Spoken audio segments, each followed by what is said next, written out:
एक बार की बात है, एक सर क्लास में पढ़ा रहे थे। वो सभी स्टूडेंट से कोई ना कोई सवाल पूछ रहे थे। तभी उन्होंने देखा कि क्लास में एक बच्चा बहुत ही उदास बैठा हुआ था, मानो उसके साथ बहुत बुरा हुआ हो। सर ने भी उस बच्चे को कुछ नहीं पूछा और ना ही कुछ कहा, लेकिन 4-5 दिन तक ऐसा ही चलता रहा। तभी सर ने उस बच्चे के पास जाकर उससे पूछा कि बेटा, तुम इतने उदास क्यों बैठे रहते हो? दूसरे बच्चों की तरह तुम एंजॉय नहीं करते और किसी भी सवाल का जवाब नहीं देते हो। उस लड़के ने सर से कहा कि सर, मेरे अतीत में मेरे साथ कुछ बुरा हो गया था। इसी वजह से मेरा किसी भी चीज़ में अब मन नहीं लग रहा है। मैं कुछ भी कर लूँ, दूसरे बच्चों की तरह खुश नहीं रह पा रहा हूँ। सर ने उस बच्चे की बात को पूरा सुना और अगले दिन वो सर अपने बैग में शिकंजी बनाने का सारा सामान लेकर आए। और सारे बच्चे क्लास से जाने के बाद सर उस बच्चे के पास शिकंजी बनाने का वो सामान लेकर गए और उस सामान से उन्होंने उस लड़के को एक गिलास शिकंजी बनाकर दिया। लड़के को लगा कि सर ये सब कुछ मुझे खुश करने के लिए कर रहे हैं। सर ने लड़के की तरफ शिकंजी का गिलास बढ़ाया और उसे पीने के लिए कहा।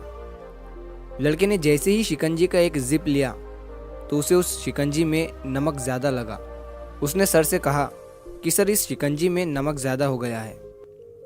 तभी सर ने उस लड़के से कहा, ठीक है, लाओ मैं इसे फेंक देता हूँ। लड़के ने सर से कहा, सर, इसे फेंकने की ज़रूरत नहीं है। अगर इसमें थोड़ी शक्कर मिला देंगे तो ये खुद ब खुद मीठा और अच्छा हो जाएगा। तभी सर ने उस लड़के की तरफ मुस्कुराते हुए देखा और कहा, यही सेम चीज़ मैं तुम्हें आज इस शिकंजी के ज़रिए समझाने आया था।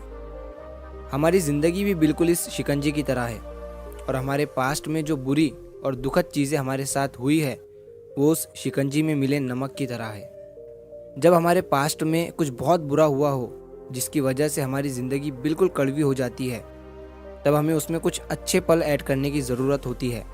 जिस तरह से शिकंजी में नमक ज़्यादा हो गया था लेकिन उसमें शक्कर मिलाने के बाद वो मीठा हो गया, उसी तरह हमें भी हमारे बीते हुए कल को भूल कर उसमें खुशियाँ ऐड करनी चाहिए, ताकि हमारी बुरी यादें हमारी अच्छी यादों से ज़्यादा हो जाए और हमारी ज़िंदगी फिर से मीठी और खुश हो जाए।